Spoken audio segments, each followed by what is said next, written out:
Salut, que la paix et la joie de notre Seigneur Jésus soient avec nous. Bienvenue sur 8 minutes pour être édifié dans la parole de Dieu. Oh là là, je suis la vaillante de Jésus. Comme d'habitude, avant de commencer d'aborder notre thème, on va d'abord louer, chanter, danser pour l'Éternel. À vous, et c'est en langue congolaise.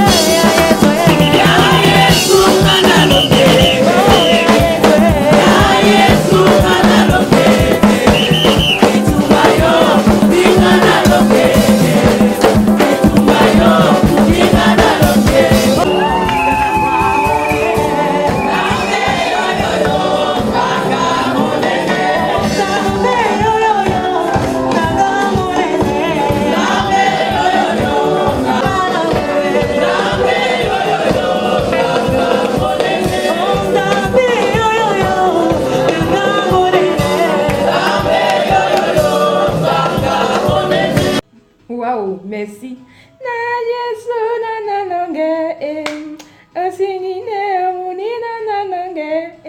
Aïe, aïe, aïe. Si tu ne chantes pas pour Dieu, tu chantes sûrement pour quelqu'un d'autre. Le thème, c'est réussir à vaincre nos doutes. Que veut dire le doute? Que veut dire douter? Oui, Pasteur Sanogo veut parler. À toi. Le doute, ce n'est pas de remettre en cause la puissance de Jésus. Le doute, c'est le fait de regarder trop longtemps la réalité contraire. Oui, pasteur, en d'autres thèmes. Le doute, là, c'est trop regarder la réalité. Bien sûr que la réalité est là, mais c'est juste une proportion de pensée dans la tête. Le vent était déjà fort avant même que Pierre commence à marcher sur l'eau. Mais au début, il ne voyait que le Christ. À un moment donné, il a commencé à trop voir le vent. Si tu vois trop les problèmes autour de toi, au lieu de voir la puissance de Dieu, tu arrêtes le miracle. Alléluia. Merci, pasteur. Ne pas regarder trop la réalité, mais la puissance de Dieu. Et en plus, le doute n'a pas seulement commencé par l'apôtre Pierre, mais le doute a commencé depuis la Genèse. Oui, notre sœur Yinka, élue de Dieu, va intervenir à propos. À toi. Dans le livre de la Genèse chapitre 3, la Bible nous amène à comprendre que Satan a tenté Ève à douter de la bonté de Dieu. Satan a poussé Ève à se concentrer uniquement sur ce qu'elle n'avait pas. Merci, élu de Dieu. C'est tranchant. Quelles sont alors les conséquences que nous pouvons avoir face à nos doutes? Oui, tu as toujours la parole, notre sœur élue Yinka. Et toutes les fois que vous faites face aux doutes, frères et sœurs, soyez conscients que vous êtes en position de faiblesse. Vulnérable, je veux dire exposé à la tentation. Toutes les fois que vous vous apitoyez sur votre sort pour ce que vous n'avez pas, que vous pensez aux prières non exaucées, que vous êtes aux prises avec le doute, à ce moment-là, vous êtes faible.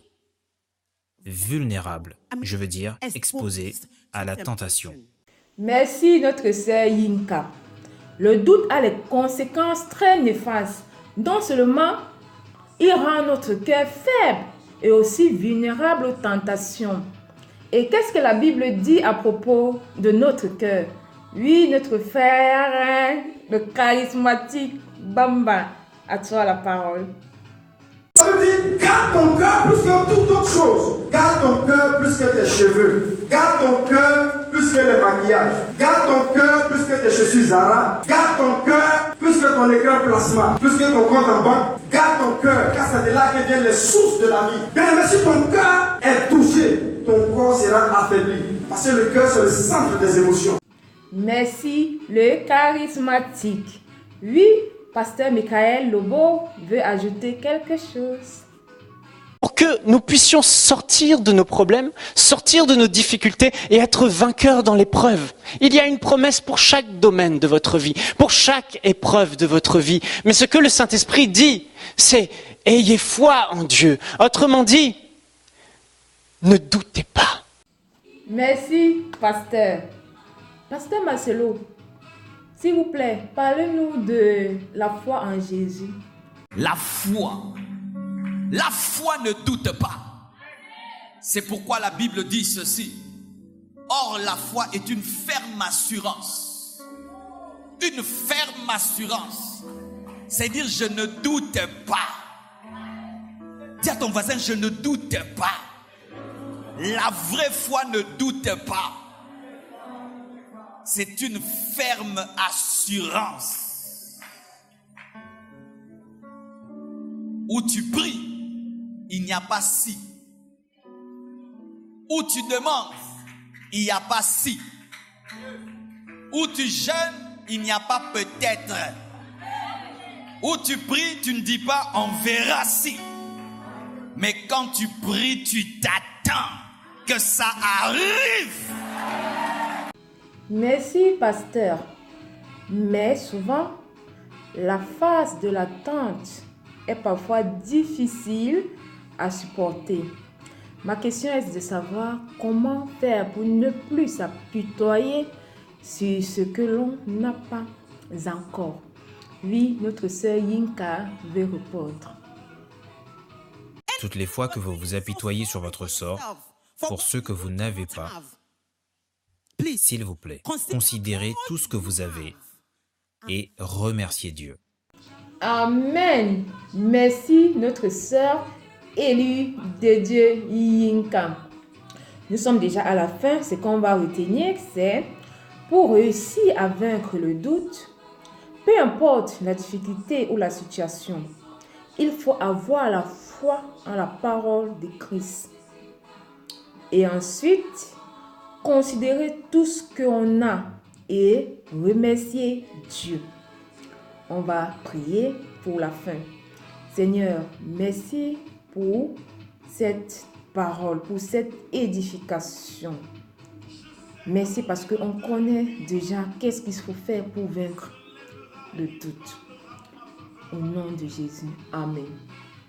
Abonnez-vous, partagez, appuyez. Bye bye. Merci.